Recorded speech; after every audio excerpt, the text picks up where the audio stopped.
Muy buenas noches, amados hermanos. Esperemos que estén muy bien. Es un gusto volver a estar nuevamente aquí con ustedes, pudiendo compartir, escuchar sobre la palabra de Dios, en este caso de escatología. El día de hoy vamos a continuar con esta serie que imparte nuestro hermano Samuel, haciendo nuevamente un recuento de lo que fue la semana pasada, que estuvimos viendo las distintas posturas escatológicas a modo general que hay hoy en día en lo que es el mundo evangélico.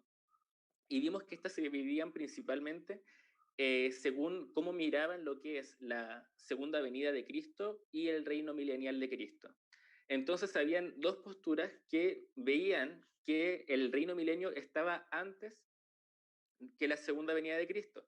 Estas son el amilenialismo, que también se dijo que esto es lo que cree la iglesia, y que vemos todo este periodo desde que Cristo ascendió a los cielos, resucitó, hasta el periodo de su segunda venida como el milenio, que es un milenio simbólico en el sentido que no dura exactamente 1000 años, pero es el tiempo de la iglesia.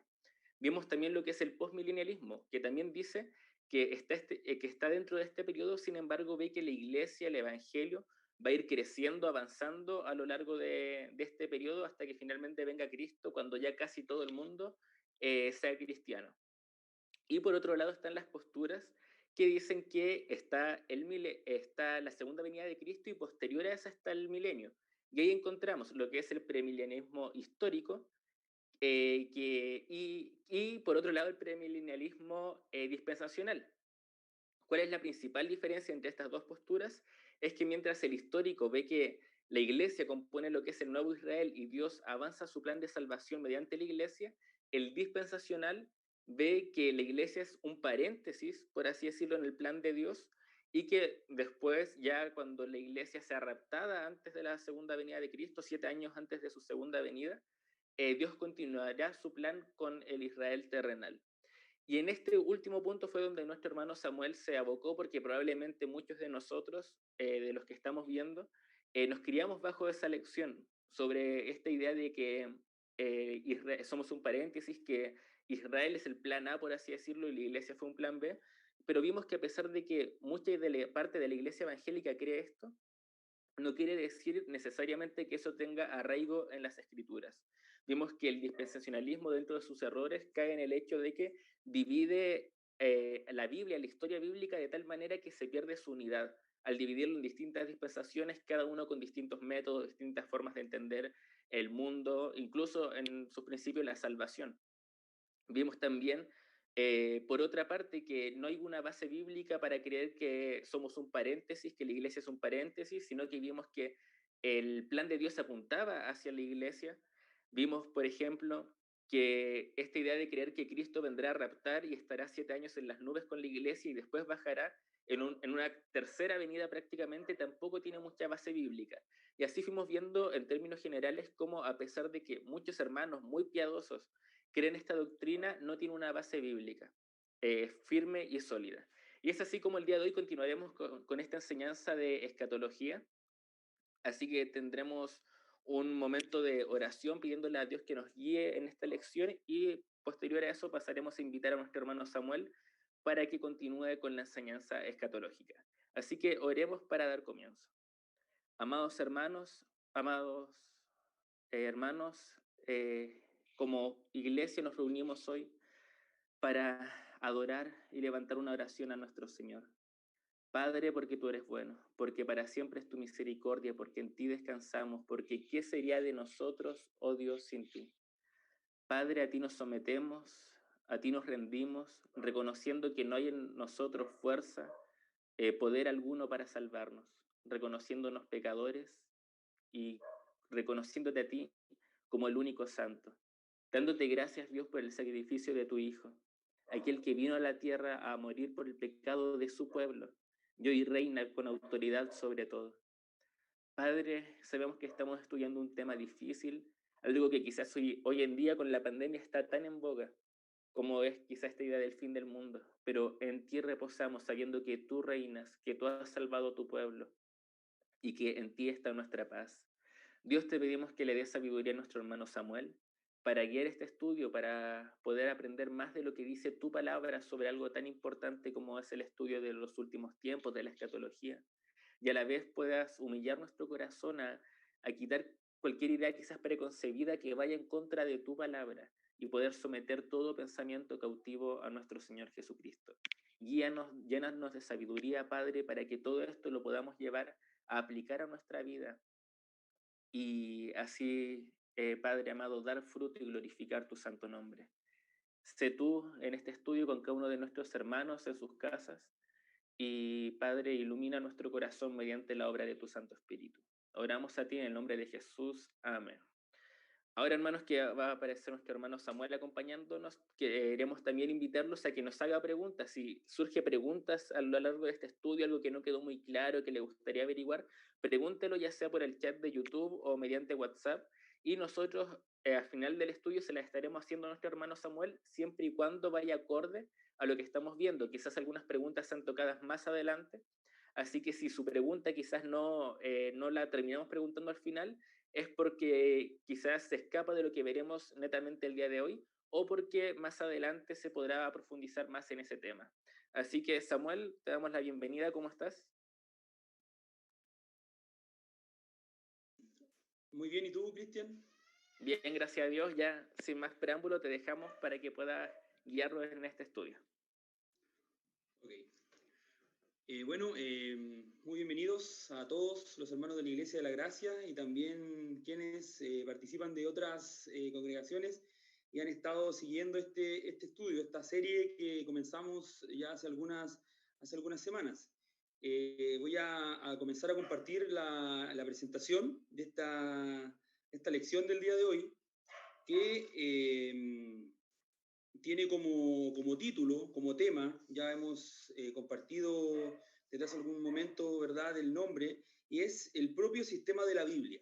¿Ya? Ese es el tema que vamos a desarrollar el día de hoy, y es un tema muy importante porque muchas veces se acusan, ¿no es cierto?, entre las distintas formas de interpretar la escatología, de que no, ustedes van con una idea preconcebida a la Biblia y luego la incluyen, ¿no es cierto?, en los textos, la acomodan y por lo tanto les funciona lo que ustedes creen respecto a la escatología. Y esa acusación es muy común, ¿ya?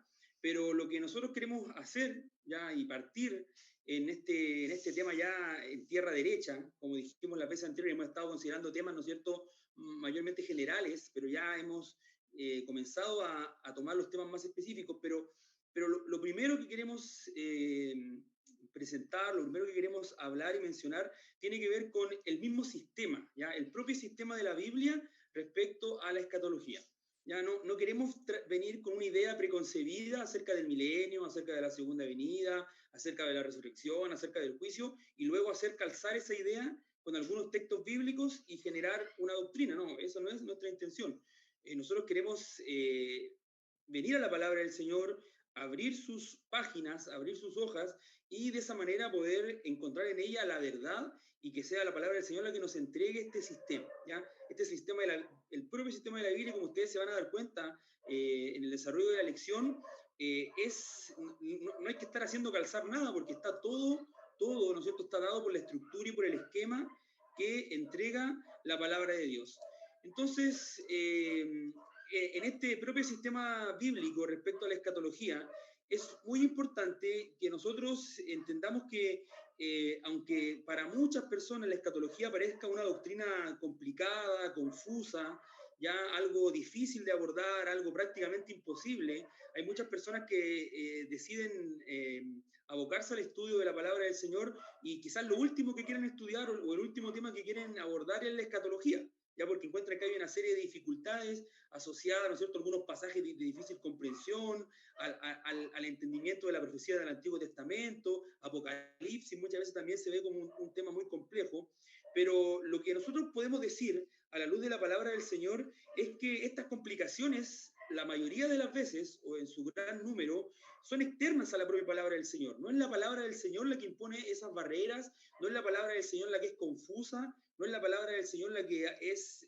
complicada de entender, todo lo contrario, sino que muchas veces es la manera en cómo algunos cristianos se acercan a la palabra del Señor con preconcepciones, con prejuicios, con ideas preconcebidas, y por lo tanto, al intentar interpretar la palabra del Señor desde esas preconcepciones, de esas ideas equivocadas, erróneas, generan, ¿no es cierto?, que al final el panorama se vuelva oscuro, lúgubre, confuso, y hace que mucha gente rechace la idea de estudiar estas doctrinas. Y es por eso que antes de hablar del sistema en sí mismo, que vamos a desarrollar, como les decía hace un momento, el día de hoy, tenemos que no pasar por alto o considerar, ya respetar algunas consideraciones hermenéuticas básicas, ¿ya? No quiero aquí confundirlo o complicarlo con los términos, ¿no es cierto? Pero estas consideraciones hermenéuticas simplemente son principios que nos van a ayudar a interpretar de manera correcta, de manera adecuada, la palabra del Señor, en este caso específicamente las doctrinas que tienen que ver con la escatología. ¿Ya? Y de esta manera, ¿no es cierto?, respetando estas normas básicas de interpretación bíblica, nos vamos a dar cuenta en el desarrollo de las lecciones, no solamente estas, sino que las que vienen adelante, que muchas de las complicaciones y de las complejidades que algunos ven en la escatología se disipan. ¿Ya? Muchas de las cosas difíciles, complejas, ya de lo que parece como confuso, completamente o prácticamente imposible de entender, se disipa. Ahora, no quiere decir, no queremos decir con esto que la escatología se vuelva completamente sencillo, que, ¿no es cierto?, que toda complejidad o toda dificultad prácticamente desaparece. No, no. Hay asuntos que son realmente complejos de resolver, hay textos que son más difíciles que otros de entender, y que requieren un esfuerzo adicional a la hora de estudiar la palabra, quizás requieren más horas de estudio, requieren consultar, ¿no es cierto?, a lo mejor algún comentario, ya algún otro material, pero lo que sí es cierto es que si nosotros aplicamos estas normas hermenéuticas, estas bases hermenéuticas, muchas de las complejidades, no todas, como lo dije, nos vamos a dar cuenta que son artificiales y que tienen que ver con las preconcepciones de las personas y no tanto con lo que la palabra del Señor tiene para ofrecernos a nosotros como hijos de Dios. Entonces, lo que tenemos que tener claro es que un estudio bíblico que no respeta estas consideraciones hermenéuticas básicas, estos tres puntos, estos tres sencillos puntos, probablemente va a terminar con un edificio doctrinal artificial, ¿ya? Un edificio doctrinal artificial lleno de problemas, lleno de inconsistencias, lleno de errores, ya lleno de cabos sueltos, lleno de situaciones sin resolver y que lamentablemente, como lo dijimos la vez anterior, aunque amamos a nuestros hermanos y consideramos que son hijos de Dios, pero muchas veces con una escatología carente de evidencia y de testimonio bíblico. Y lo más terrible de todo es que generan en otras personas, en otros hijos de Dios, en otros hermanos, corazones confundidos y finalmente frustrados. Ya hablábamos al principio, ¿no es cierto?, estos que están fascinados con la escatología y que están mirando siempre lo que pasa en el Medio Oriente y el sueño de aquí, el sueño allá, que tuvo tal persona, y otro grupo que simplemente no quiere saber nada de la escatología porque le parece difícil, compleja, abrumadora. Entonces, lo que nosotros tenemos que hacer es ver lo que dice la palabra del Señor. Entonces, la pregunta que se plantea es la siguiente: ¿cuáles son estos principios hermenéuticos básicos? ¿Cuáles son estas consideraciones que nosotros debemos de tomar en cuenta a la hora de estudiar la escatología? En este caso, a la hora de poder determinar, en base a la palabra del Señor, cuál es el esquema de la Biblia, cuál es el sistema que propone la palabra del Señor para entender la escatología. Y acá ustedes pueden ver en esta presentación, en esta lámina, pueden ver 3 puntos, ¿ya? Son solo 3 puntos los que vamos a considerar, son solo 3 aspectos o 3 principios básicos de la interpretación bíblica que nosotros tenemos que aplicar sí o sí a esta doctrina escatológica para poder tener un entendimiento adecuado, un entendimiento bíblico. Y lo primero, amados hermanos, que no nos tenemos que olvidar es que debemos estudiar los pasajes claros antes de llegar a los pasajes difíciles, ¿ya? Yo sé que usted en algún momento ha estudiado la palabra del Señor, distintos temas, distintas doctrinas, y evidentemente aparecen algunos pasajes que son difíciles de entender, pasajes que a simple vista o a un estudio, ¿no es cierto?, más superficial, pareciera que entran en conflicto o en contradicción con algunas doctrinas de la palabra del Señor que están más claras y más evidentes. Eso claramente no es así. La palabra del Señor no tiene ninguna contradicción, ¿ya? Hay un mensaje claro, hay una unidad en el tema, pero Lo que sí es cierto es que hay pasajes que son más claros y otros pasajes que son más difíciles, ¿ya? Y en ese sentido, cuando estudiamos entonces la palabra del Señor, son los pasajes claros los que tienen que iluminar nuestro entendimiento respecto de los pasajes más difíciles. Si hay un pasaje, ¿no es cierto?, que toca un tema X y ese pasaje es difícil de entender, hay ahí algo que parece que no está conforme a la palabra del Señor, lo vuelvo a decir, superficialmente, pero tenemos otros pasajes que hablan de manera clara, de manera con un lenguaje llano, ¿verdad? Un lenguaje sencillo respecto del mismo tema. Evidentemente, el pasaje claro nos tiene que entregar luz. Por lo tanto, vamos a lo claro, a lo evidente, antes de ir a lo difícil. ¿Ya? Y es lo difícil, lo complicado, lo que requiere a lo mejor un poco más de esfuerzo, lo que tenemos que dejar para el final. ¿Para qué? Para que lo claro pueda iluminar de alguna manera y pueda traer luz. La palabra de Dios se interpreta a sí misma, ¿ya? ¿Cómo interpretamos la palabra del Señor? La palabra de Dios se interpreta a sí misma. No tenemos que nosotros, no, que la palabra del Señor se interpreta así, se interpreta acá, no. La palabra de Dios se interpreta a sí misma. ¿Y cómo aplicamos esa norma de interpretación? Lo claro antes que lo difícil. ¿Ya? Eso es en primer lugar la primera norma hermenéutica que nosotros tenemos que respetar sí o sí para enfrentarnos al estudio de la escatología. En segundo lugar, debemos estudiar los pasajes literales antes de estudiar los pasajes figurados, los que tienen un lenguaje figurado. ¿Ya? Esto es una norma también básica muy importante. Vamos a estudiar los pasajes literales antes de estudiar los pasajes figurados. Y en función, una vez más, de lo literal, nosotros podemos tener un mejor entendimiento del lenguaje figurado. Y acá tenemos un ejemplo a lo mejor paradigmático, ¿verdad?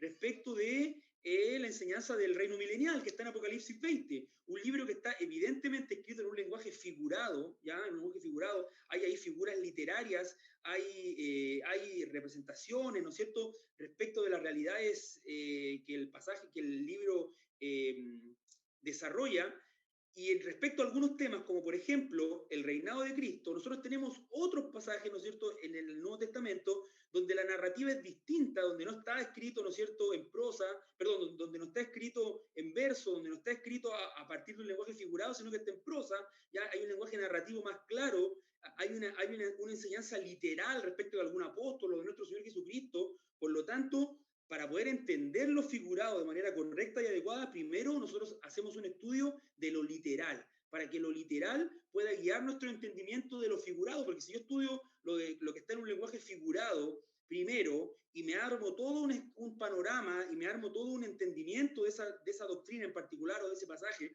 y después voy a estudiar lo literal, voy a entrar en conflicto con lo que está literal y voy a querer torcer lo literal ya para que pueda calzar con lo figurado. No, eso no es así. Tenemos que ir a lo literal, entender lo literal y luego a partir de lo literal traer luz y funcionar como pauta de interpretación de lo figurado, ¿ya?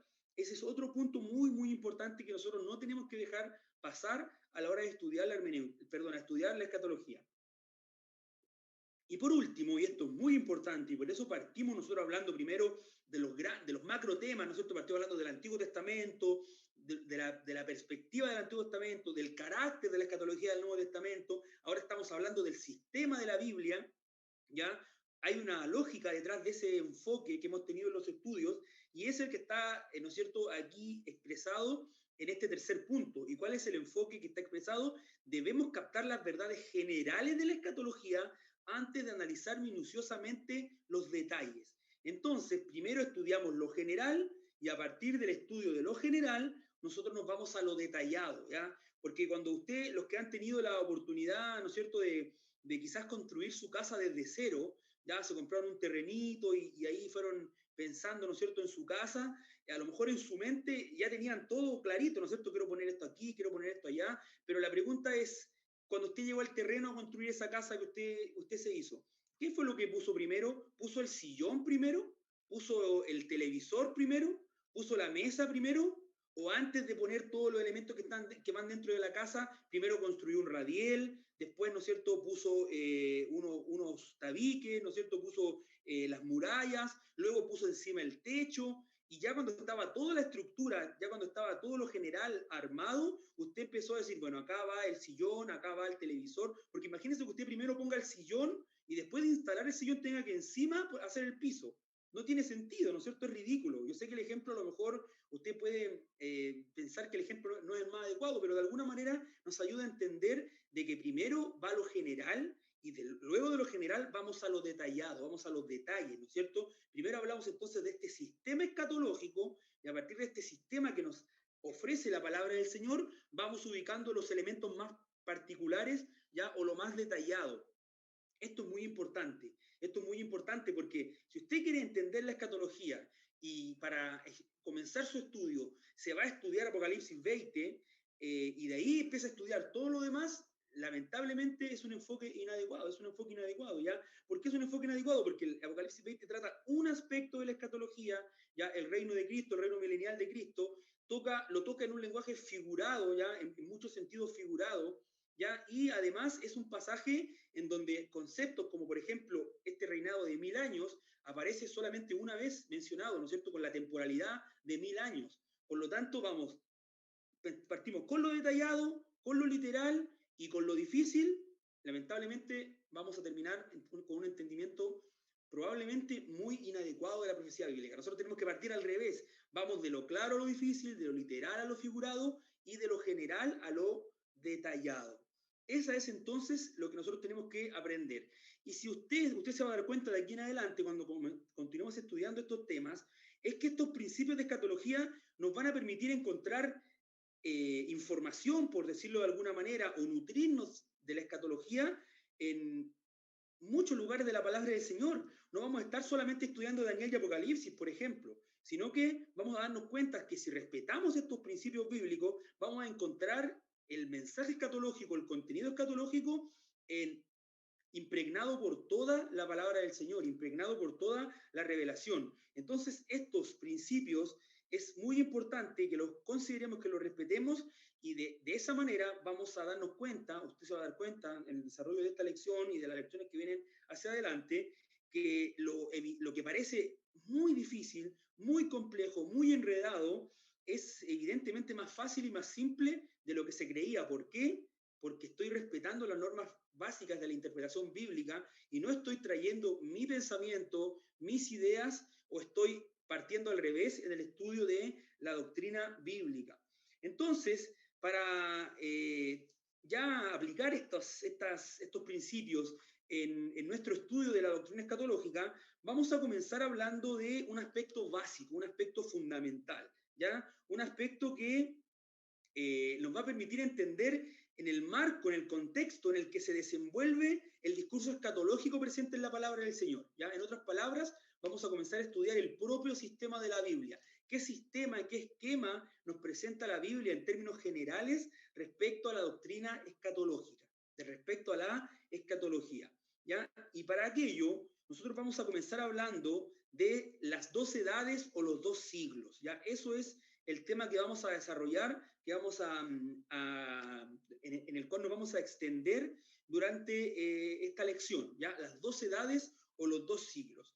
Hay una palabra griega acá que es la palabra traducida como aión, ¿no es cierto?, en nuestro idioma español, perdón, es traducida al español como siglo, como edad, ¿ya? Pero en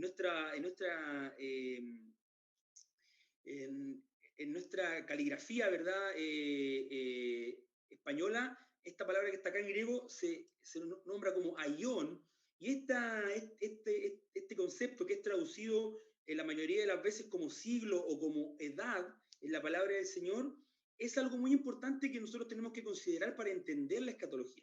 ¿Por qué es algo muy importante? Porque esta palabra tan pequeñita, ¿no es cierto?, estas 4 letras tan pequeñas, a través de esto Dios nos revela el sistema bíblico respecto de la escatología. Esta palabra que se traduce normalmente como siglo o como edad, eh, dependiendo del contexto, no solo hace referencia al tiempo, ¿ya? No solo hace referencia al tiempo, sino que también nos habla acerca del espacio, ¿ya? Del tiempo, del espacio, ¿ya? Y en términos más concretos nos habla de un periodo determinado de tiempo, ¿ya? El siglo o la edad, este aión, es un periodo determinado de tiempo, pero además de ser un periodo determinado de tiempo, la palabra comprende también lo que ocurre dentro de ese periodo determinado de tiempo, ¿ya? Esa es la particularidad de esta palabra, de aión. Nos habla de un periodo determinado, ¿no es cierto?, establecido de tiempo, pero además de lo que ocurre en ese periodo, en ese momento establecido, en esa edad establecida. Lo más importante que nosotros tenemos que considerar en esta lección es que el uso que hacen los autores del Nuevo Testamento de esta palabra nos ayuda, ¿no es cierto?, a entender el esquema básico de la escatología bíblica, ¿ya? El esquema básico de la escatología bíblica. ¿En qué sentido? ¿En qué sentido nos ayuda a entender el esquema básico? En el sentido de que los autores del Nuevo Testamento nos dicen que entre el siglo presente y el siglo venidero se encierra toda la existencia humana. ¿Ya? Estas categorías, siglo presente y siglo venidero, son el marco en el cual acontece toda la existencia humana. O sea, no hay ser humano antes del siglo presente y tampoco hay ser humano, porque no hay nada en realidad, después del siglo venidero. Entonces, toda la existencia humana se encierra en este siglo presente, en este aión presente o en este aión venidero, en este siglo venidero. Los autores, como decía, del Nuevo Testamento, encierran toda existencia humana en estos dos siglos, el siglo presente y el siglo venidero. La existencia humana no se extiende más allá ni tampoco está antes del siglo presente.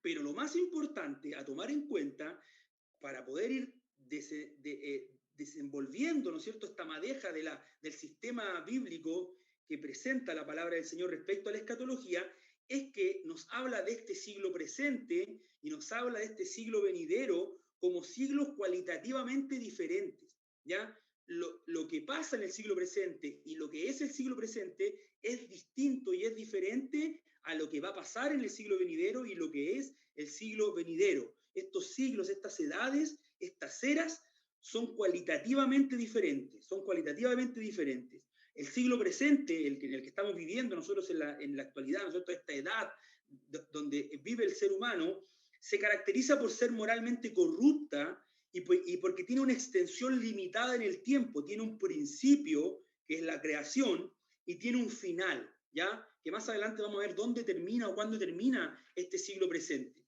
En cambio, el siglo venidero está caracterizado por lo perfecto y por una extensión eterna. El siglo venidero tiene un principio, sí, tiene un principio el siglo venidero, pero no tiene final porque es la entrada a la eternidad. Entonces, este siglo presente y este siglo venidero encierra toda la existencia humana, ¿ya? Encierra toda la existencia humana. Los autores del Nuevo Testamento entendieron que la existencia humana se desarrolla de principio a fin entre estos dos siglos, el siglo presente y el siglo venidero.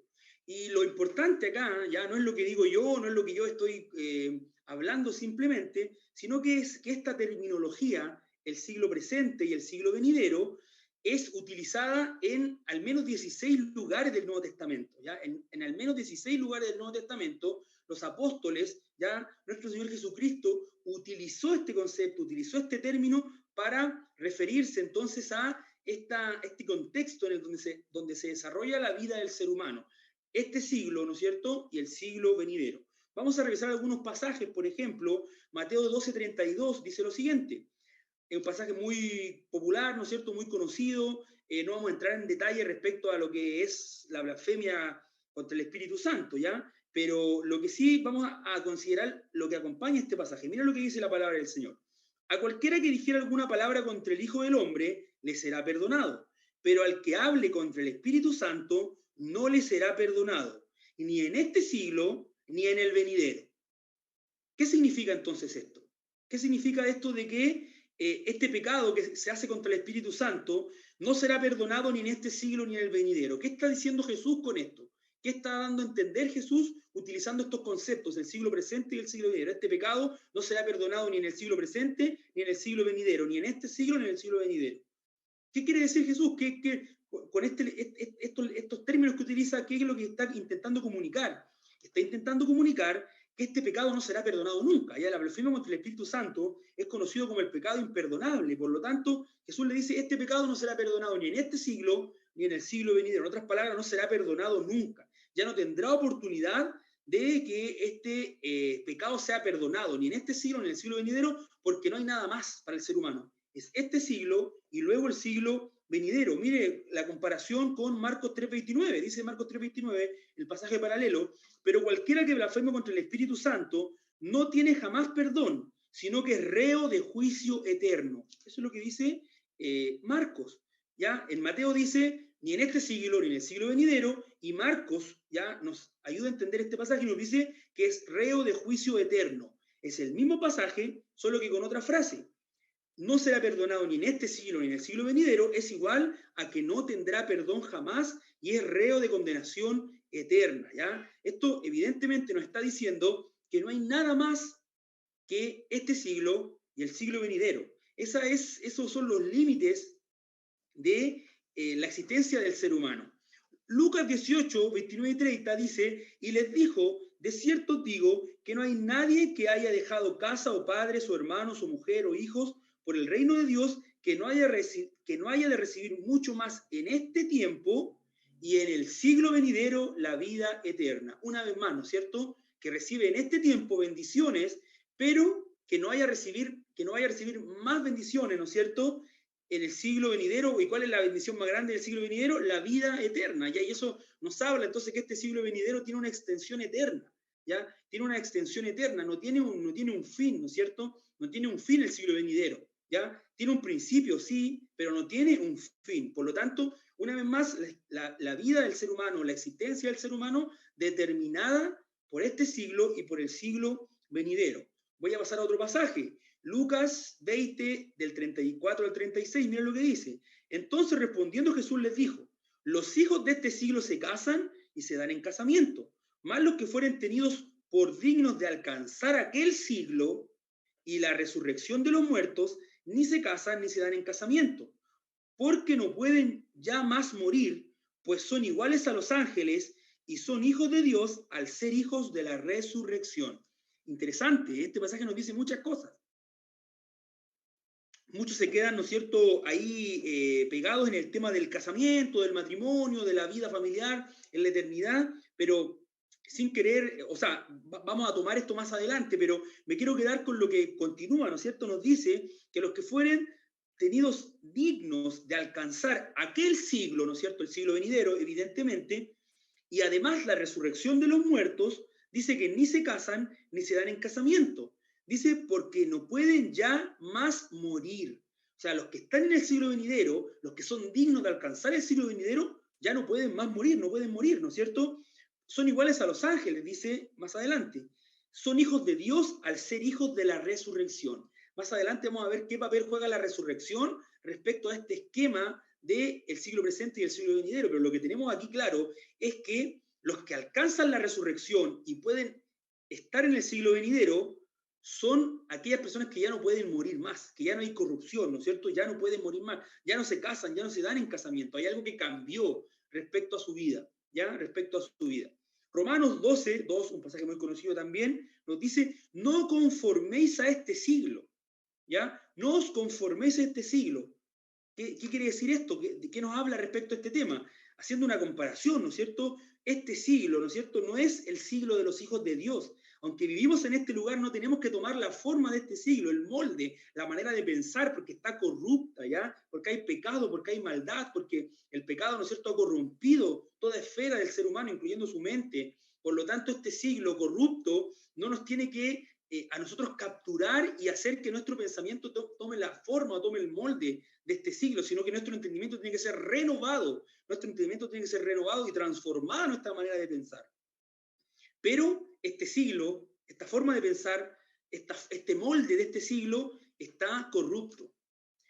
2 Corintios 4, del 3 al 4, miren lo que dice 2 Corintios. Pero si nuestro evangelio está aún encubierto, entre los que se pierden está encubierto, en los cuales el Dios de este siglo cegó el entendimiento de los incrédulos para que no le resplandezca la luz del evangelio de la gloria de Cristo, el cual es la imagen de Dios. ¿Quién es el Dios de este siglo? ¿Quién es el Dios de este siglo? Es Satanás, ¿no es cierto? Satanás es el Dios de este siglo. En este siglo, ¿no es cierto? Satanás es el Dios de este siglo. Está entenebreciendo, ¿no es cierto?, los ojos de los incrédulos, ¿ya? Él es el que tiene el que tiene el control de la vida de los pecadores. Y acá hay algo muy interesante, que lo vamos a ver, ¿no es cierto?, más adelante, pero hay unos que dicen, bueno, si Satanás es el Dios de este siglo, entonces Cristo no puede estar reinando en este siglo, no puede estar reinando en este momento. Bueno, vamos a ver más adelante, ¿no es cierto?, qué es lo que significa que Cristo esté reinando y cómo se relaciona el reinado de Cristo con Satanás siendo el Dios de este siglo, el príncipe de este mundo, ¿ya? Pero es un tema para más adelante. Lo importante aquí que destacar es que este siglo en el que estamos viviendo está caracterizado ¿por qué? Porque el Dios de este siglo, o sea, Satanás, ha cegado el entendimiento de los incrédulos. Ya es un siglo malo, el cual no tenemos que nosotros tomar el molde de este siglo, eso nos dice la palabra del Señor. Es un siglo donde hay corrupción, donde hay muerte, ya a diferencia de aquel siglo venidero. Gálatas 1:4, el cual se dio a sí mismo por nuestros pecados para librarnos del presente siglo malo. Ya lo había dicho, un siglo cualitativamente malo, el siglo presente es un siglo malo, ya está caracterizado por la corrupción, ya el siglo presente es un siglo malo. Efesios 1:21, que dice la palabra del Señor. Sobre todo principado y autoridad y poder y señorío y sobre todo nombre que se nombra, no solo en este siglo, sino también en el venidero. En otras palabras, Cristo, ¿no es cierto?, tiene autoridad en todo lugar, en todo momento, y no solo en este siglo, sino que también en el siglo venidero, o sea, por toda la eternidad. Y el último pasaje que vamos a revisar en este encabezado de las dos edades, para que nosotros podamos entender y darnos cuenta de que efectivamente los autores del Nuevo Testamento nos dicen que toda la existencia humana se presenta, ¿no es cierto?, en estas dos edades, en estos dos siglos, en estos dos aiones, ¿no es cierto?, el siglo presente y el siglo venidero. Es 1 Timoteo 6, del versículo 17 al 19, dice: a los ricos de este siglo manda que no sean altivos, ni pongan la esperanza en las riquezas, las cuales son inciertas, sino en el Dios vivo que nos da todas las cosas en abundancia para que las disfrutemos, que hagan bien, que sean ricos en buenas obras, dadivosos, generosos, atesorando para sí un buen fundamento para lo porvenir, que echen mano de la vida eterna. Este siglo, ¿no es cierto?, en este siglo los ricos no tienen que atesorar riquezas, sino que tienen que atesorar las riquezas que está en la vida eterna, que está en el siglo venidero, que está en lo porvenir. Los ricos de este siglo, entonces, están equivocados cuando están buscando, ¿no es cierto?, la estabilidad y cuando están poniendo su esperanza en la riqueza. ¿Por qué? Porque son inciertas, son efímeras. Nosotros también no tenemos que poner nuestra esperanza en la riqueza. Y acá, ¿no es cierto?, en este estudio de escatología, que a lo mejor estamos hablando de temas que alguien puede decir, no, que tiene que ver con el futuro. No, vamos, hermano, en este momento, en el día de hoy, hay un panorama muy complejo, ¿no es cierto?, en nuestro país. Estamos a puerta, ¿no es cierto?, de un proceso político que no sabemos en qué va a terminar, ni siquiera sabemos en cómo va a empezar, tampoco sabemos en cómo va a terminar. Algunos, ¿no es cierto?, miran con temor la experiencia de los países que están a nuestro alrededor, otros más optimistas, ¿no es cierto?, dicen, no, si cambiamos la constitución vamos a transformarnos en Nueva Zelanda, o vamos a ser como los países nórdicos. Otros miran, ¿no es cierto?, el caso de los países vecinos y dicen, a lo mejor no va a ser tan así. Pero independientemente de eso, ¿dónde está nuestra confianza? ¿Dónde está nuestra esperanza? ¿Estamos poniendo nuestra esperanza en la nueva constitución? ¿O estamos poniendo nuestra esperanza en que no cambie la constitución y que se mantenga la constitución actual? ¿Ahí está nuestra esperanza? Seamos críticos con nosotros mismos y veamos dónde nos dice la palabra del Señor que tiene que estar nuestra esperanza. Con esto no quiero decir que no tenemos que exigir, ¿no es cierto?, que las leyes sean justas. No estoy hablando de eso, eso lo tenemos que hacer. Pero nuestra esperanza no está en las leyes, no está en un código penal, no está en un código civil. Nuestra esperanza no está en una constitución, nuestra esperanza no está en un presidente, no está en un candidato. Nuestra esperanza está en Dios, en nuestro Dios, ¿verdad? ¿Y qué tenemos que hacer? Tenemos que echar mano, ¿no es cierto?, y tenemos que atesorar estas cosas que nos van a conectar o nos van a, de alguna manera, ¿no es cierto?, a permitir estar en comunión con Dios y disfrutar en algún momento de esta vida eterna, ¿ya? Pero el tema aquí es ese. Este siglo, ¿no es cierto?, los ricos de este siglo, porque los ricos de este siglo son los que atesoran, ¿no es cierto?, las riquezas materiales, los que están pendientes de estas cosas, son muy distintos a los que atesoran para ellos fundamento para lo porvenir, ¿no es cierto? ¿Por qué? Porque los que atesoran fundamento para lo porvenir son los que no están pensando con su mente en este siglo y con su esperanza en las riquezas de este siglo, sino que están pensando en lo porvenir, echando mano de la vida eterna. Entonces, amados hermanos y hermanas, como podemos ver, la expresión que comprende siglo presente y siglo venidero se utiliza bastante en el Nuevo Testamento. Ya es una expresión que se utiliza.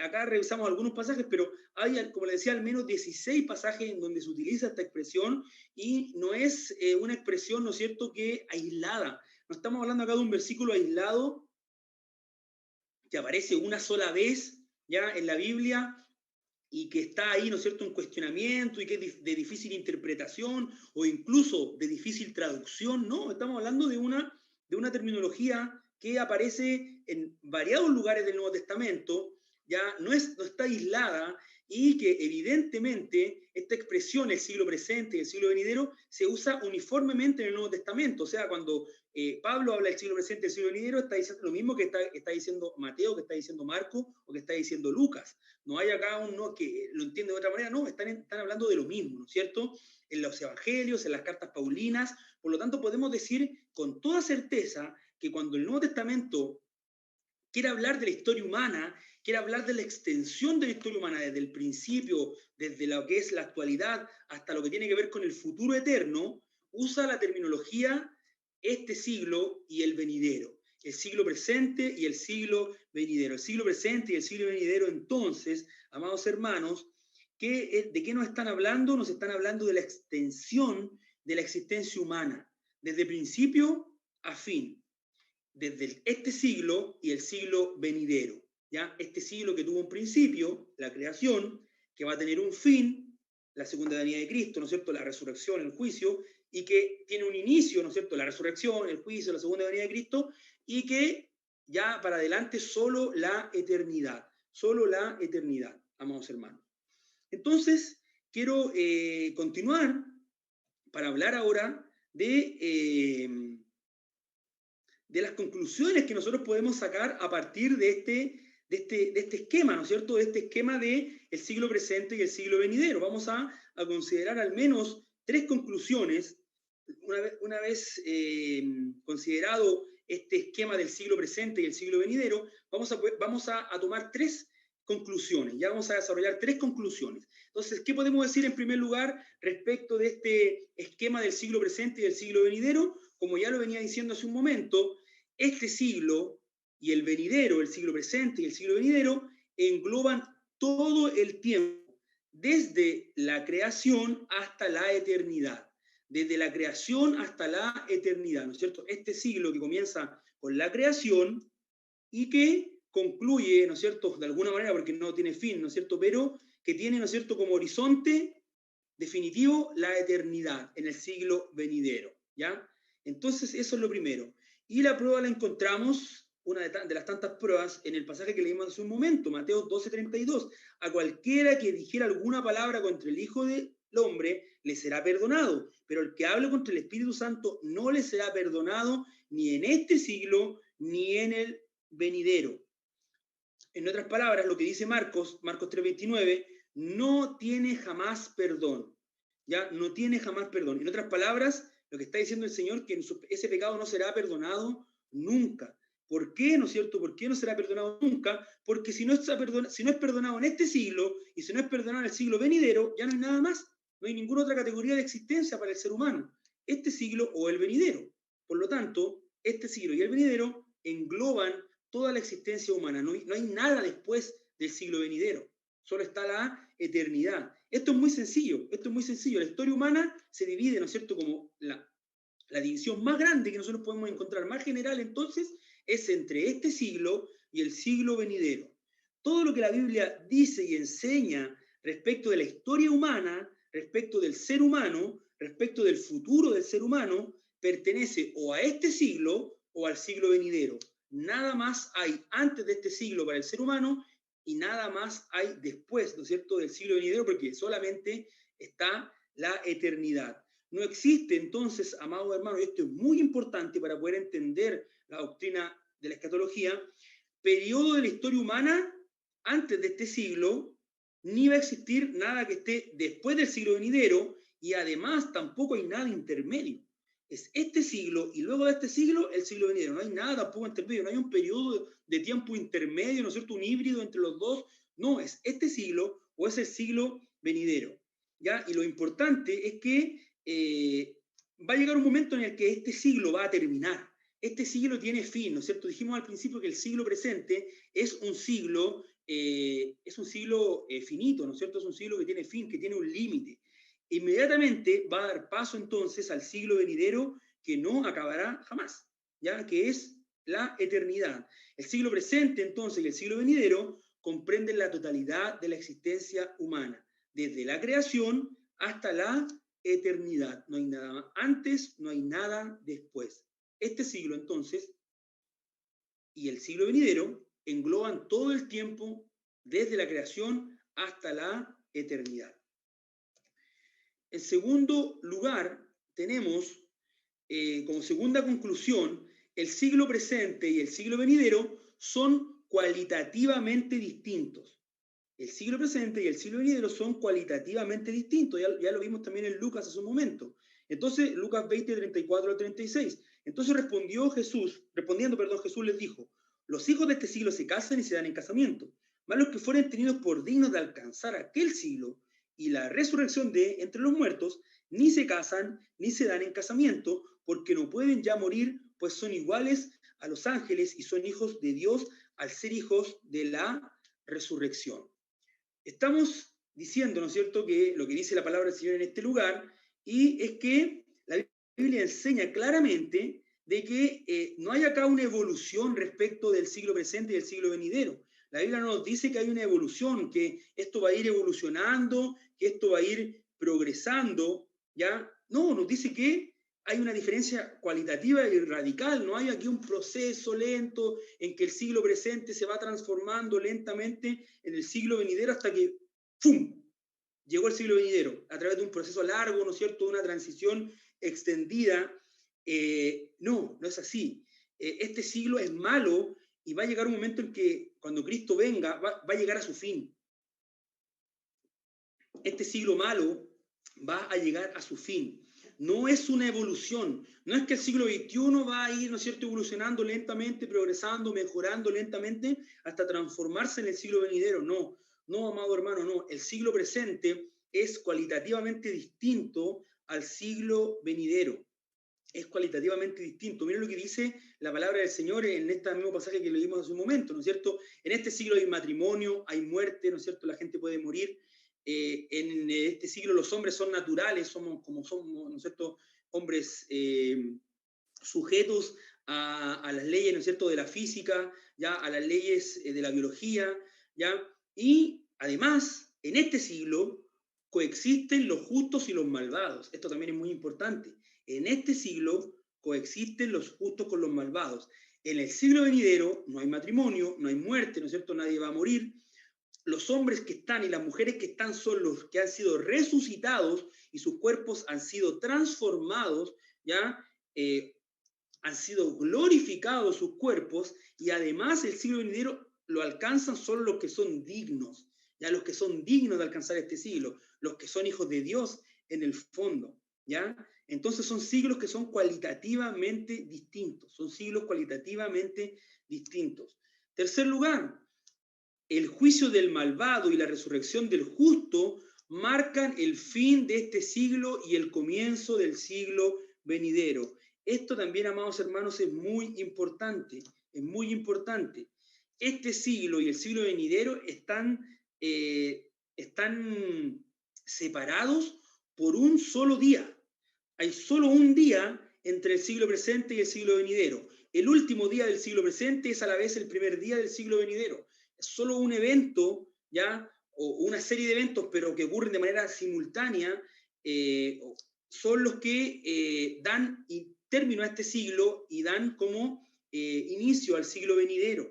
¿Y cuáles son estos eventos? ¿No es cierto? La resurrección de los justos, y también, obviamente, el juicio del malvado, la resurrección para vergüenza, ¿no es cierto?, para confusión, para juicio, y la resurrección del justo para estar con Dios por la eternidad. ¿Y qué evento, ¿no es cierto?, es el que permite esto? La segunda venida de nuestro Señor Jesucristo. La segunda venida de nuestro Señor Jesucristo es entonces lo que permite la resurrección del justo y también el juicio del malvado. Miren lo que dice Lucas una vez más. Entonces, respondiendo Jesús, les dijo: los hijos de este siglo se casan y se dan en casamiento, mas los que fueren tenidos por dignos de alcanzar aquel siglo y la resurrección de los muertos, ni se casan ni se dan en casamiento, porque no pueden ya morir, pues son iguales a los ángeles y son hijos de Dios al ser hijos de la resurrección, ¿no es cierto?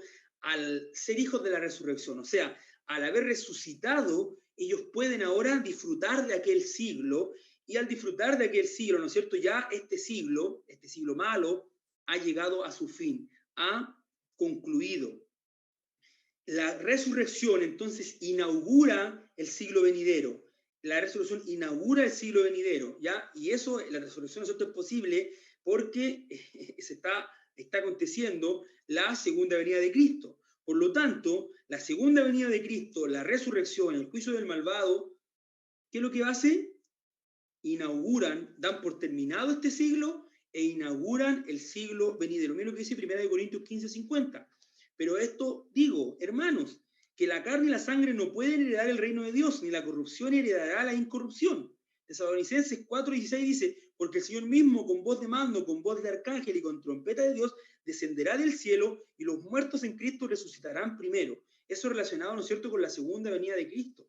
Entonces, lo natural, ¿no es cierto?, la vida humana normal, la vida caracterizada por el pecado, no puede heredar la incorrupción. Lo corruptible no puede heredar la corrupción. Y por otro lado, ¿no es cierto?, cuando descienda Cristo, ¿no es cierto?, y los muertos resuciten, estos son los que disfrutarán del siglo venidero. Mateo 13:39 dice: el enemigo que les sembró es el diablo. Jesús explicando la parábola de la cizaña.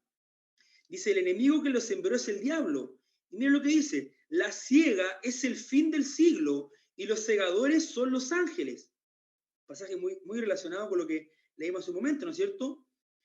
Se refieren entonces al mismo evento de que está hablando Lucas. El Señor está hablando acá del juicio en donde los impíos serán condenados, los justos serán glorificados, y eso acontecerá en la segunda venida de Cristo. En el versículo 24:31 dice: y enviará sus ángeles con gran voz de trompeta, y juntará a sus escogidos de los cuatro vientos, desde un extremo del cielo hasta el otro. ¿Y qué va a pasar cuando suceda eso? ¿Qué va a pasar? ¿Qué viene inmediatamente después? Dice Mateo 25:41. Entonces dirá también a los de la izquierda: apartaos de mí, malditos, al fuego eterno, preparado para el diablo y sus ángeles. ¿Y cuál es el resultado de estos que están a la izquierda y que los expulsa de su presencia? El versículo 46 dice: e irán estos al castigo eterno y los justos a la vida eterna. Segunda venida de Cristo, entonces, se termina este siglo, resurrección de los muertos, transformación de los que están vivos. Los que han muerto sin Cristo vuelven, ¿no es cierto?, son juzgados por Cristo, son enviados al castigo eterno, al infierno, y los que vivieron, ¿no es cierto?, murieron en Cristo y fueron resucitados, o los que fueron transformados en la segunda venida de Cristo, comienzan a disfrutar ahora de la vida eterna. ¿Y dónde puedan disfrutar de la vida eterna? La vida eterna se disfruta, ¿no es cierto?, a plenitud en el siglo venidero. La vida eterna se disfruta a plenitud en el siglo venidero. Marcos 10:30 dice: que no reciba 100 veces más ahora en este siglo casas, hermanos, hermanas, madres, hijos y tierras, con persecuciones, y en el siglo venidero la vida eterna. En el siglo venidero, entonces, es donde se recibe la vida eterna. ¿Qué recibimos entonces en el siglo venidero? La vida eterna. ¿Y cuándo recibimos la vida eterna? La vida eterna la recibimos a plenitud cuando Cristo venga por segunda vez. Cuando el Hijo del Hombre venga en su gloria y se siente en su trono, Él va a tomar a unos y los entregará al castigo eterno, y a los otros, ¿no es cierto?, los va a llevar a la vida eterna, a la consumación de la vida eterna.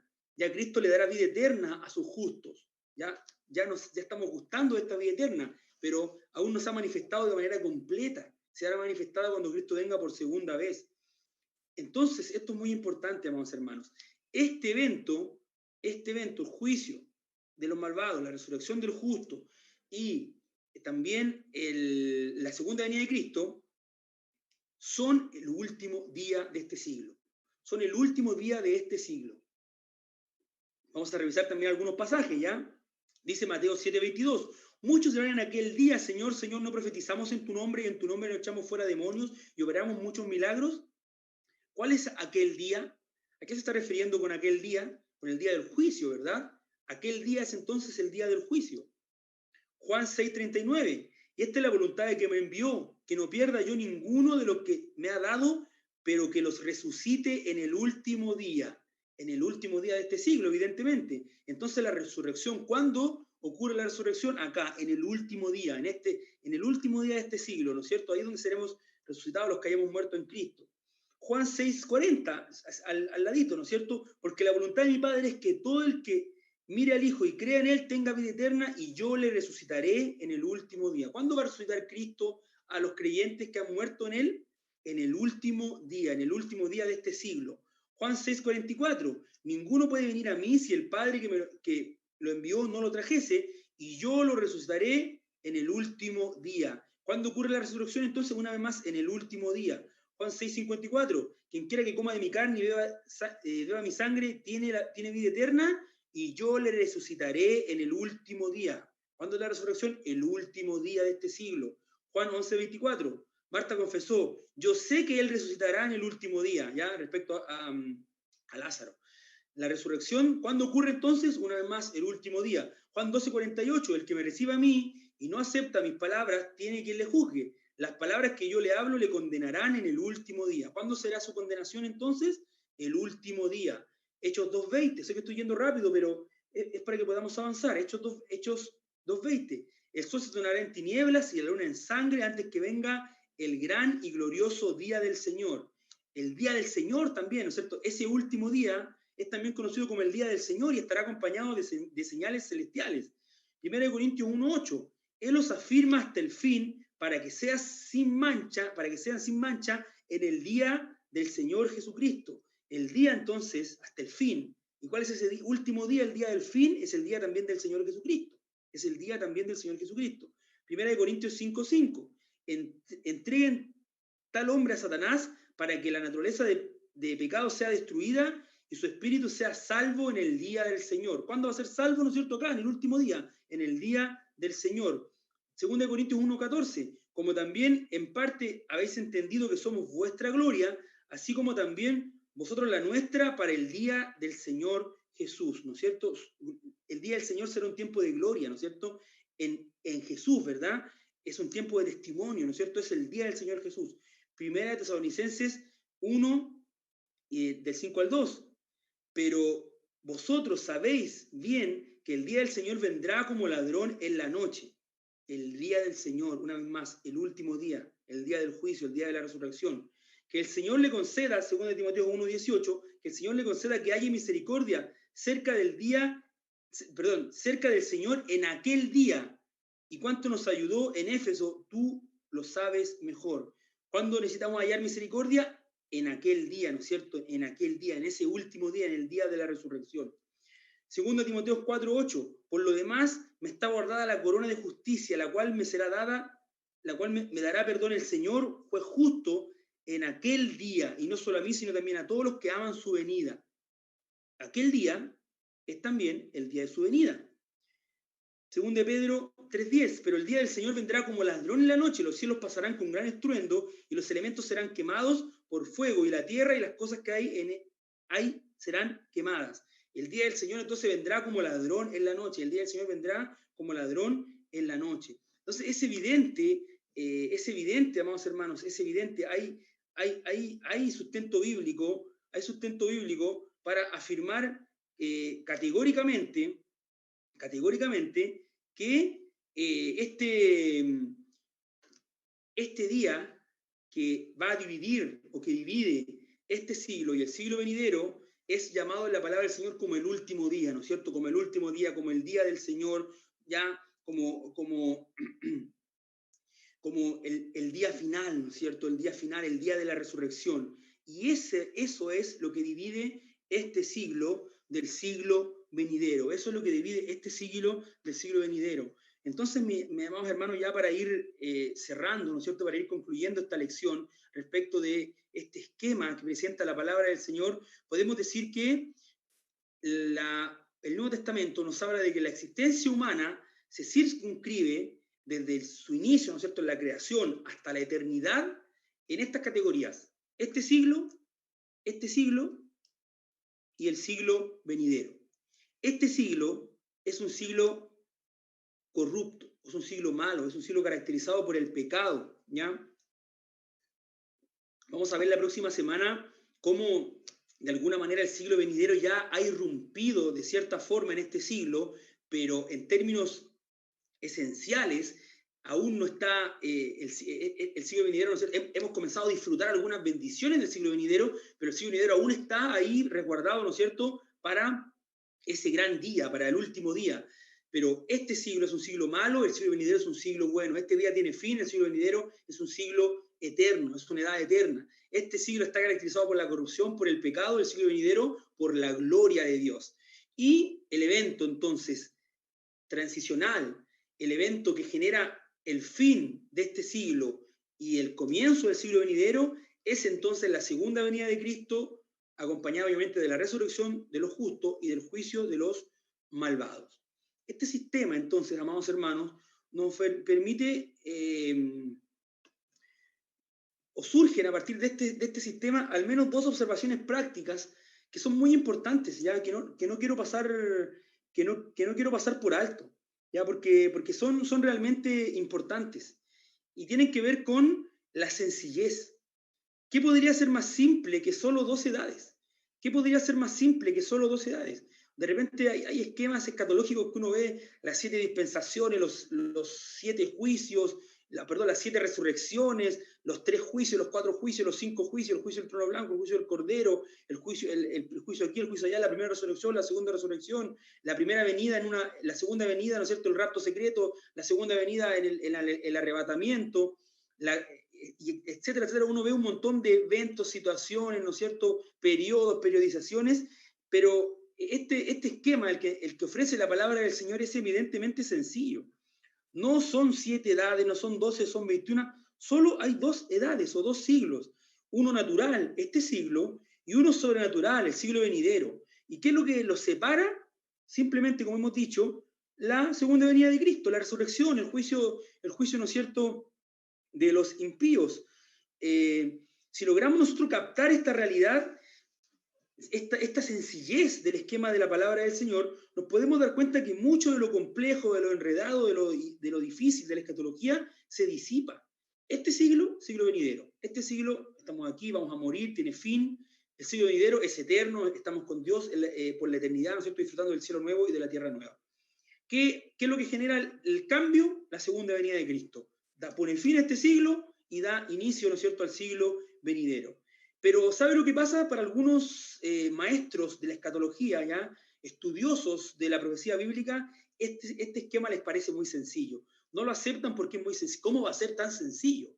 No, ¿cómo va a ser tan sencillo si la escatología es difícil? Si no puede, ¿cómo vamos a reducir todo al siglo presente, al siglo venidero? Hay muchas cosas más por decir.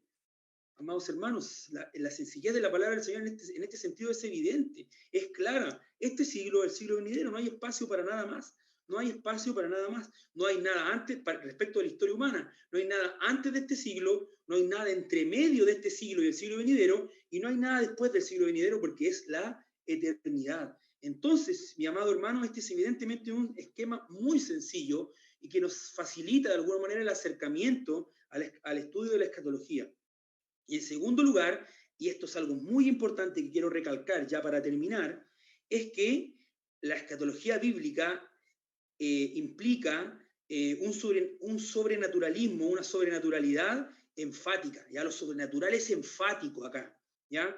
No existe espacio para un gradualismo, no hay una evolución, no hay un tránsito gradual desde este siglo corrupto hacia el glorioso siglo venidero. No es un camino, ¿no es cierto?, progresivo, no es un camino de pequeños avances donde esto se va haciendo un poquito mejor cada vez, un poquito mejor cada vez. No, la evidencia bíblica nos deja claro de que tiene que haber una irrupción sobrenatural, que en este caso es la segunda venida de Cristo, para que a través de esta intervención divina se pueda producir el cambio entre este siglo corrupto y el siglo venidero. Son completamente distintos uno del otro.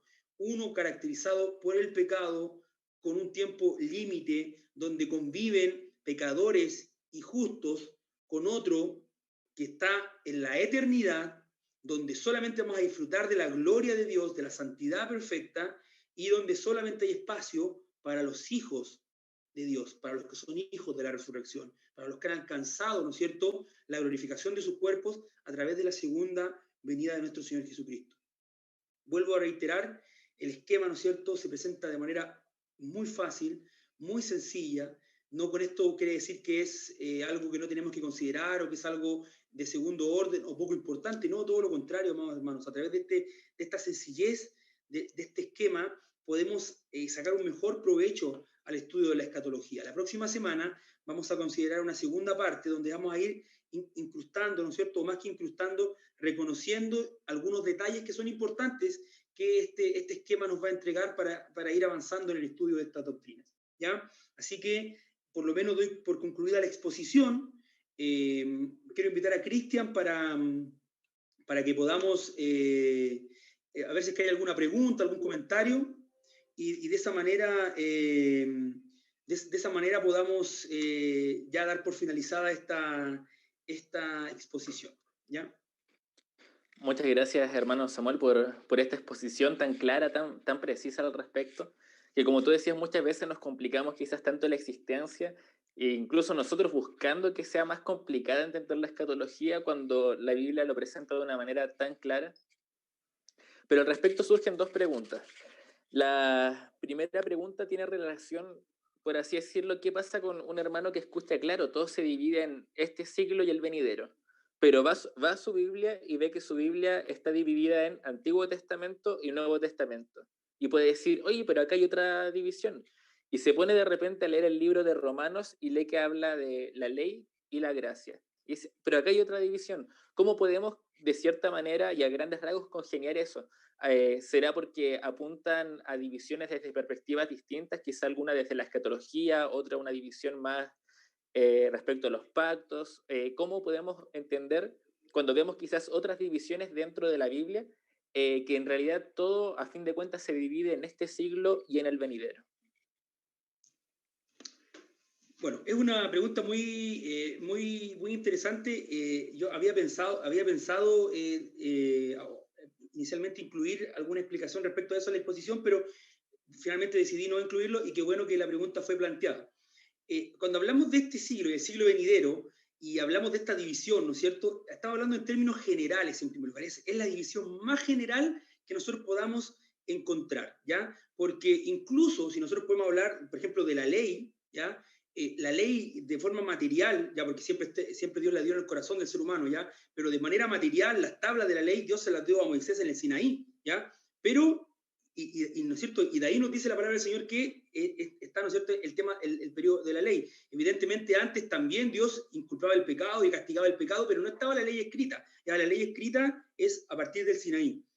Pero por otro lado, esta división del siglo presente y del siglo venidero están como por encima, de decirlo de alguna manera, o como base, quizás es mejor el concepto, de estas otras divisiones que pueden ser el antiguo pacto, el nuevo pacto, que pueden ser, ¿no es cierto?, la ley y la gracia, ¿ya? Pero lo importante es que como base de todas esas divisiones intermedias, nosotros tenemos este siglo y el siglo venidero. O sea, que lo que se refiere, por ejemplo, al Antiguo Testamento y al Nuevo Testamento, al Antiguo Pacto y al Nuevo Pacto, están siempre en el contexto de este siglo y del siglo venidero. Las bendiciones que son anunciadas, ¿no es cierto?, en el Nuevo Testamento para nosotros, en el Nuevo Pacto, o a partir del Nuevo Pacto, las comenzamos a disfrutar en este siglo, pero las vamos a disfrutar de manera final y definitiva en el siglo venidero. ¿Ya? No es algo que sea excluyente, ya no es que si es que hablamos de este siglo y el siglo venidero, no podemos decir que hay otras divisiones dentro de la historia de la redención. Sí, para un entendimiento o incluso a partir de la palabra del Señor podemos identificar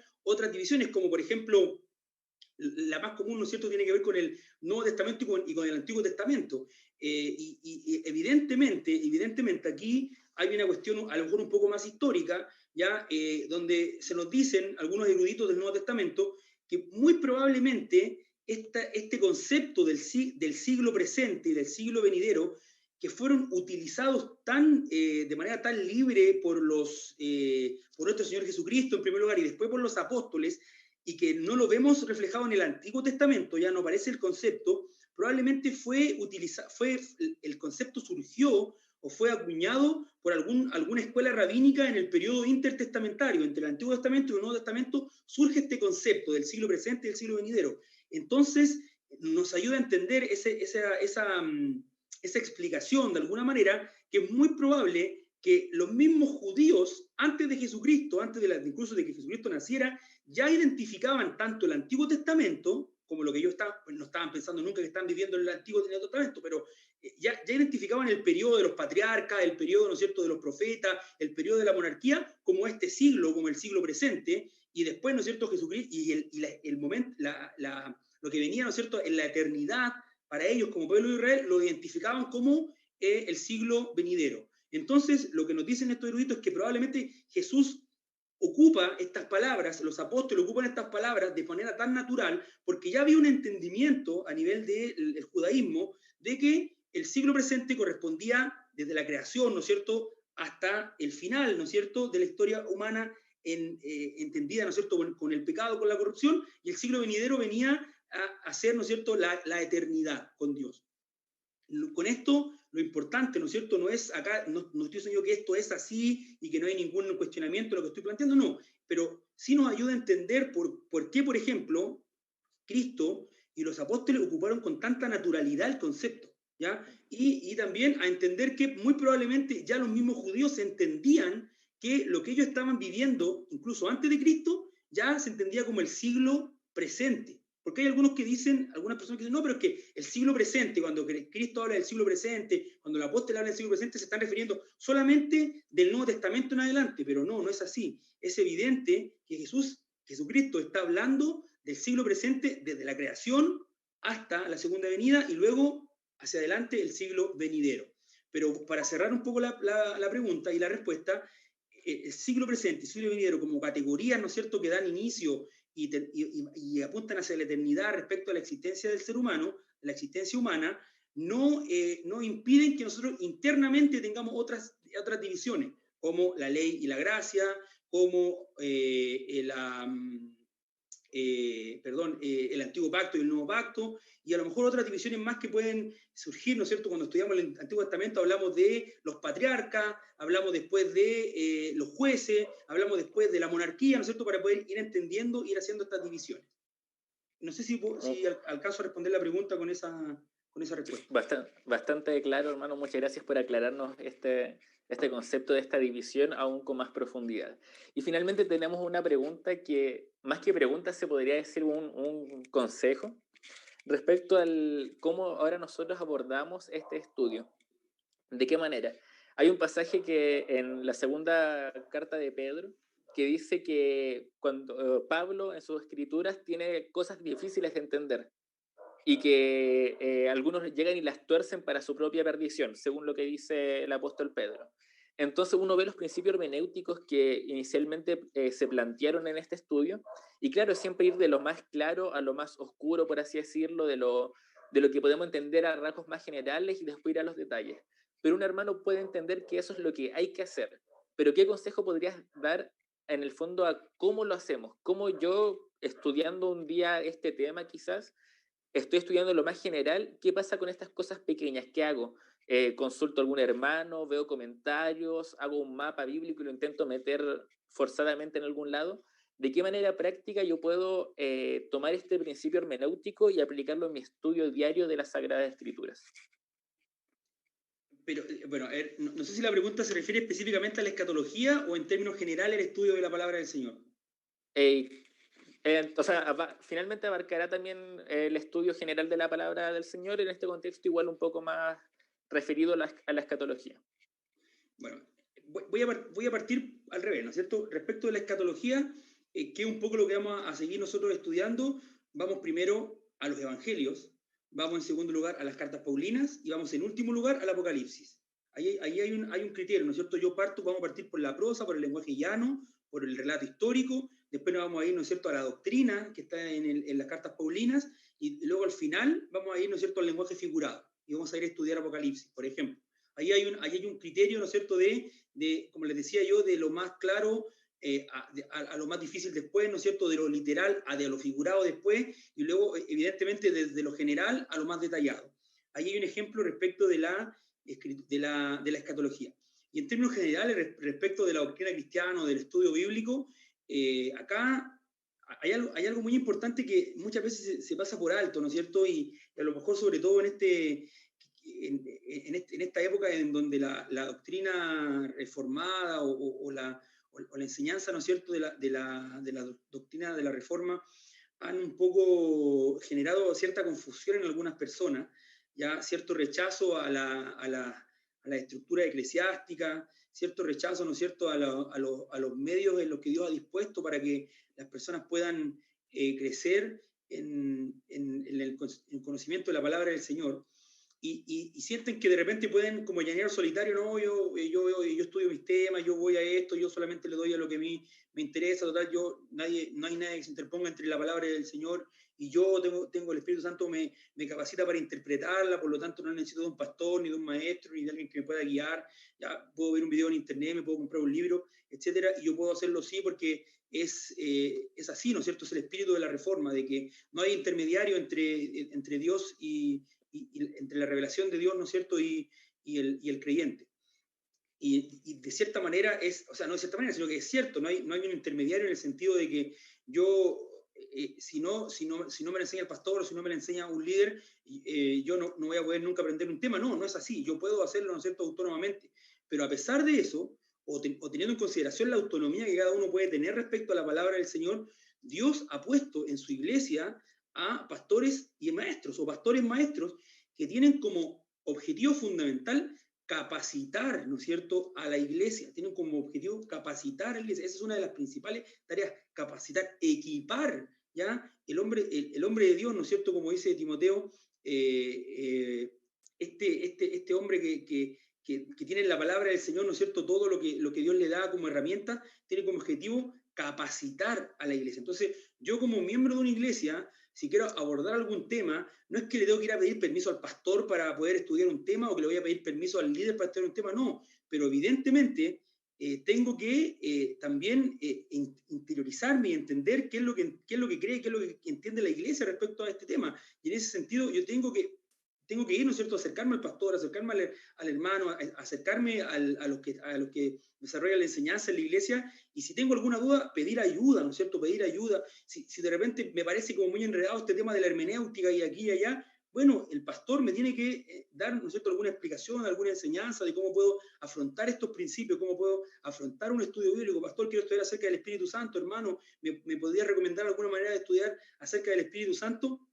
¿Por qué? Porque lo vuelvo a reiterar, cuando en la iglesia hay hermanos que enseñan, cuando en la iglesia hay un pastor, ¿no es cierto?, que está, o un grupo de pastores que está como oficial dentro de la iglesia, no están, o Dios no le dio a esos hermanos la bendición o el don de poder enseñar, de poder compartir la palabra del Señor, para que ellos se puedan exponer a los demás, para que ellos puedan hacer un estudio bíblico, para que ellos puedan brillar, ¿no es cierto?, como expositores de la palabra del Señor. No, sino que están ahí para asistir, para capacitar, para enseñar a los demás miembros de la iglesia, ¿ya? Así que hay que utilizar ese recurso, hay que utilizar el recurso de poder acercarse a los pastores, acercarse a los líderes, acercarse a las personas que enseñan, ya que han tenido a lo mejor un tiempo mayor de estudio en la palabra del Señor, para que nos puedan ayudar y nos puedan guiar respecto a los distintos temas. Entonces, lo que hay que hacer, claro, estudio personal, sí, perfecto, estudio personal, estudio autónomo, sí, perfecto, estudio autónomo. Quiero ver algún video en internet, perfecto, veo un video en internet, quiero comprarme algún comentario, quiero consultar algún libro, perfecto, no hay ningún problema. Pero eso no quita que yo como miembro de una iglesia tengo que también ser enseñado en la iglesia. ¿Por qué? Porque es mi deber como miembro de una iglesia ser enseñado en mi congregación, y es también el deber del pastor y de los líderes y de las personas que enseñan también dar la instrucción, también enseñar la palabra del Señor. Por lo tanto, hay ahí una mezcla, ¿no es cierto?, un círculo virtuoso que se puede dar, que tiene que ver con mi autonomía, con mi estudio autónomo personal, pero también con el deseo de aprender y de ser enseñado en la iglesia.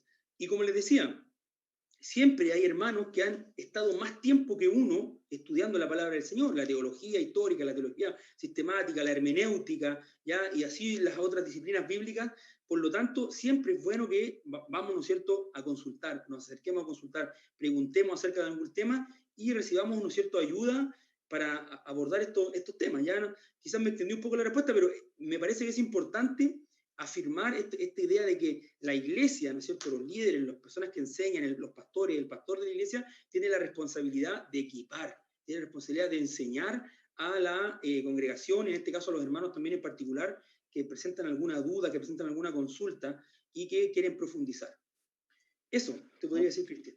Muchas gracias, Samuel, por esta respuesta, porque quizá ahora, más todavía con la pandemia, muchos hermanos han podido profundizar, ver distintas prédicas en distintos lugares, pero nunca podemos olvidar la importancia que tiene la iglesia local, la congregación en la cual Dios nos ha permitido reunirnos, ya que esta es la base sobre la cual estaríamos acompañando nuestro crecimiento, nuestro sufrir, nuestra alegría.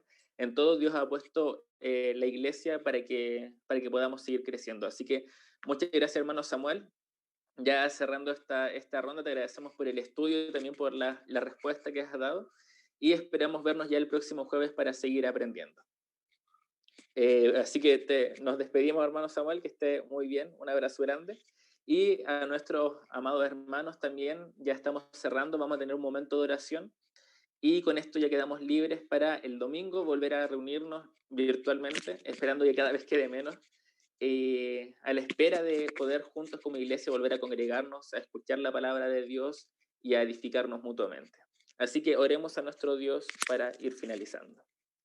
Amado Padre, qué gozo es poder terminar un estudio de Dios que no solamente es quizás algo académico, sino que es una forma de conocerte más a ti, conocer más tu carácter, Padre Celestial, ver cómo por culpa del pecado hoy este siglo está contaminado de corrupción, este siglo está contaminado de dolor, este siglo está contaminado, Dios, por la maldad. Sin embargo, Padre, nosotros anhelamos aquel siglo, Dios, el siglo venidero en el cual ya no habrá más muerte, más dolor, más llanto, sino que nuestro Señor Jesucristo enjugará toda lágrima y en Él descansaremos por siempre. Y hoy podemos gozar parte de estos beneficios, Dios, en la salvación que tú nos has dado, que confirma el Espíritu Santo en nuestros corazones, en el reunirnos como iglesia, anhelando aquel momento en que nos reuniremos como pueblo tuyo a lo largo de toda la historia para alabar al Cordero. Y Dios, ¿cómo no darte gracias por eso, por tus misericordias? Gracias porque estos estudios nos llevan a adorarte, a bendecir tu santo nombre, a ver tus maravillas, Dios, y caer postrados ante tu grandeza y tu misericordia. Si Pablo, el gran apóstol, dijo que eran insondables tus caminos, que la inmensidad de tu sabiduría es imposible de entenderla, ¿cuánto más nosotros, Padre Celestial, no podemos hacer más que adorarte y quedar rendidos ante ti al ver tu hermoso plan de salvación a lo largo de las Escrituras? Gracias, Padre amado, por ello. Gracias por nuestro hermano Samuel, que nos estuvo guiando en esta enseñanza. Te agradecemos también por nuestro hermano David, nuestra hermana Sofía, que estuvieron apoyando el día de hoy en lo que es el audiovisual, Padre Celestial. Te pedimos que nos seas guiando en esto para poder seguir reuniéndonos, quizás de manera virtual, esperando ya reunirnos cuando tú así lo dispongas, Padre, de manera presencial y disfrutar de la compañía entre los hermanos. Gracias por todo esto, en el nombre de Cristo Jesús. Amén. Y bueno, hermanos, así ya damos por finalizado esto. Los invitamos nuevamente el domingo a las 11:30 y 11:45. Estamos con la alabanza y la predicación de la palabra respectivamente, y a estar atentos a las redes sociales, al WhatsApp. Les recordamos que el 29 de octubre, día jueves, tenemos nuestra conferencia sobre la santidad en el hogar, para que siga compartiendo la información al respecto, inscribiéndose en el link, mandándoselo a demás hermanos, para que puedan conocer más de la palabra de Dios y seguir creciendo en él. Así con esto nos despedimos, esperamos que tengan una muy buena noche y que el Señor les bendiga. Adiós, hermanos.